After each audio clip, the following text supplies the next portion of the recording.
Akkam jirtu dhaggeeffattoota keenya oduu yeroo kanaa qabnu sin dhageechisa an Ejersaa Abdiiti. Waggaa torbaffaan aartist Daadhii Galaan itti wareegame yaadatame oole. Waggaa torbaffaan yaadannoo aartist Daadhii Galaan magaalaa Bishooftuu galma Harsadiitti adeemsifamee oolee jira. Aartist Daadhii Galaan kan waggaa torban har'aa shiraan lubbuun isaa dabartee sirboota qabsoo Oromoo onnachiisan cunqursaa hadheeffatanii balaaleffataniin beekama. Aartist Daadhii Galaan sirboota bebbeekamoo aartii fi qabsoo Oromootiif gumaacheen ala kitaabota garaagaraa barreessuunis ni beekama.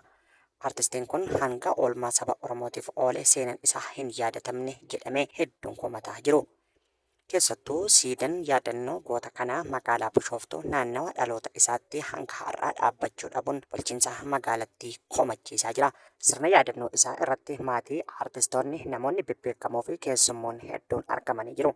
Daadhii Galaan aartistii aartii fi qabsoo Oromoo keessatti seenaa guddaa hojjetee darbeedha jedhan warri sirna yaadannoo isaa irratti argaman kun garuu hanga gumaacha isaa yaadatamuu dhabuun siidaan yaadannoo dhaabbachuu fi dadhabuu komii akka qaban dubbatanii jiru. Waraanni bilisummaa Oromoo zoonii lixaa aanaa Waayyuu Tuqaatti diina adabuu beeksise.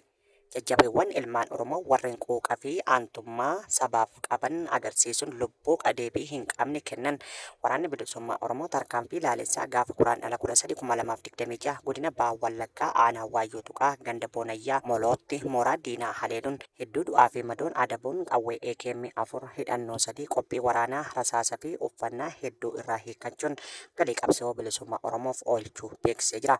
Tarkaanfii waraana faashistii PP irratti fudhatamu ittuma fufuun guyyuma kaleessaa godinuma kana aanaa Waayyuu Tuqaa ganda Boonayyaa Molootti humni ittisa uummata waraana bilisummaa Oromoo ganama sa'aatii 12tti mooraa haleeluun baay'ee du'aa fi madoon adabee qawwee AKM 4 hidhannoo 3 qophii rasaasa fi uffata waraanaa baay'ee dugda diinaa irraa hiikuun mooraa diinaa onsee mooraa qabsoo bilisummaa Oromoof oolchuun beekamee jira. Bifuma wal fakkaatu waraanni bilisummaa Oromoo zoonii kaaba Walloo aanaa Arxummaa Forsee fi Baatee keessatti diina du'aa fi madoon adabuu beeksise.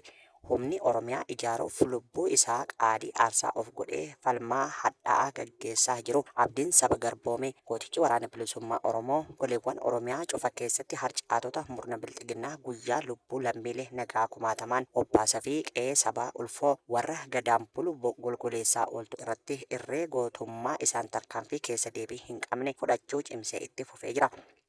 Bifuma kanaanis kaaba Oromiyaa godina Walloo aanaa Arxummaa Forsetti kaleessa Guraandhala 13/2026 ganama barii barraaqaa irraa jalqabuun lola jajjabduu jajjabeen waraana bilisummaa Oromoo bakkoota akka Raasaa, Harruuqee, Utaaltee fi Hijiraa jedhamutti ergamtoota Abiyyi Ahmad waliin gaggeessaa oolen humna diinaa irraa battalatti 6 ol ajjeesuun 8 ol kan taatu ammoo madoo ulfaatan adabuu hoogganaa waraana bilisummaa Oromoo bakkicha maddeenitti himee jira.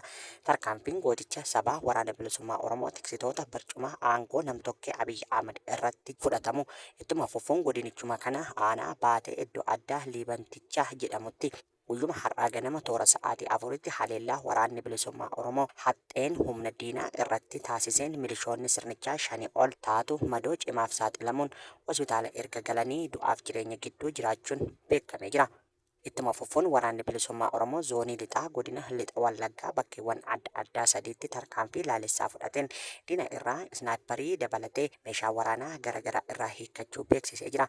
Guraandhala 11/2026 godina lixa Wallaggaa aanaa Mana Sibuu ganda Buukee Hennaatti diina bulchiinsa magaalaa Mana Sibuu irraa gara Haroo Gombiitti sochii taasisaa turte haxxee itti hidhee eeguun abdiin saba cunqurfamaa waraanni bilisummaa Oromoo tarkaanfii rifaasisaa fudhachuun battalatti konkolaataa 3F1 gubuun humnoota diinaas du'aa fi madoon adabuun qophiilee waraanas irraa hiikkachuu beeksisee jira. Kana malees guyyuma kana ganda Geeboo Lalisaatti tarkaanfii laalessaa fudhateen diina du'aa fi madoon adabuun injifannoo galmeessee jiraachuu beeksisee jira. Dabalataanis abdiin saba cunqurfamaa waraanni bilisummaa Oromoo aanaa Qondaalaa ganda Gumaa gaara Arbaa bakka addaa Koomsii jedhamutti tarkaanfii haxxee fudhateen weerartoota waraana garboonfataa PP irraa meeshaa waraanaa snaayiparii tokkoo fi qawwee AKM hedduu hiikkachuun galii qabsoo bilisummaa Oromoof oolchee jira. Tarkaanfii waraana bilisummaa Oromoo ittuma fufuun zoonii kibba bahaa godina Arsii bahaa aanaa Gunaa keessatti tarkaanfii guggubduu loltoota bilxiginnaa irratti fudhachuu beeksise.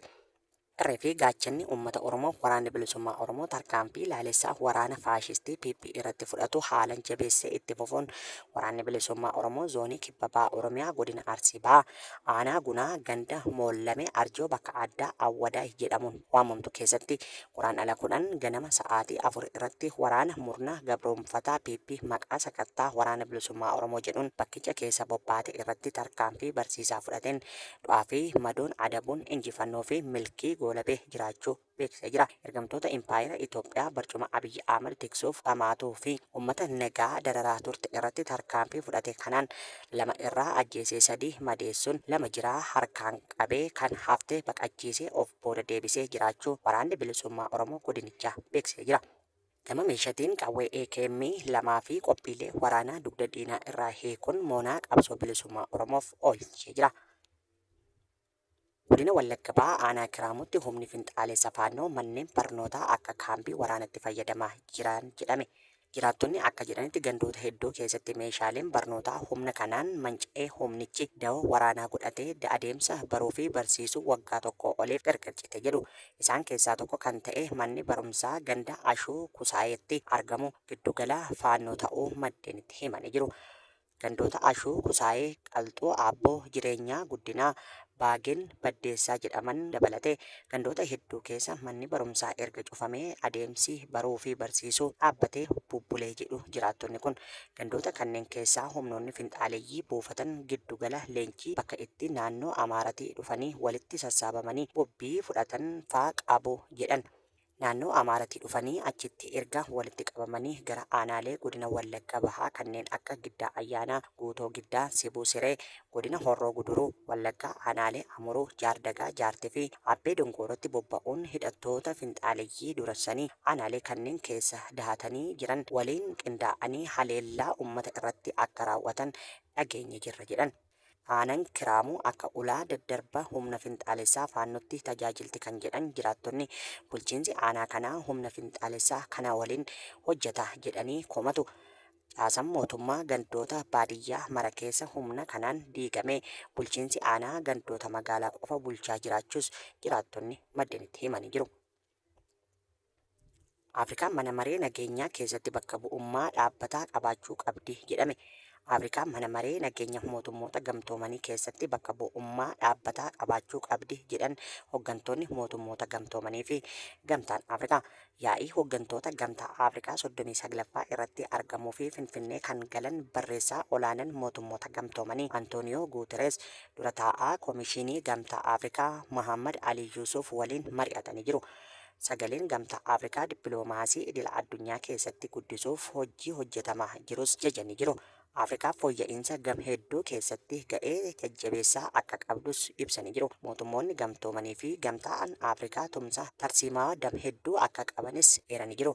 Dura taa'aan Koomishinii Gamtaa Afrikaa Mohammad Ali Yuusuf gama isaaniin Antooniyoo Guuterees hariiroon gamtaa Afrikaa fi gam hedduu akka cimuuf murannoo mul'isaniif galateeffatan jiru. Michoonni gamtaa Afrikaa fi mootummoota gamtoomanii nagaa tasgabbii fi misooma waaraa ariifachiisuuf murteessaa ta'uu kaasanii jiru.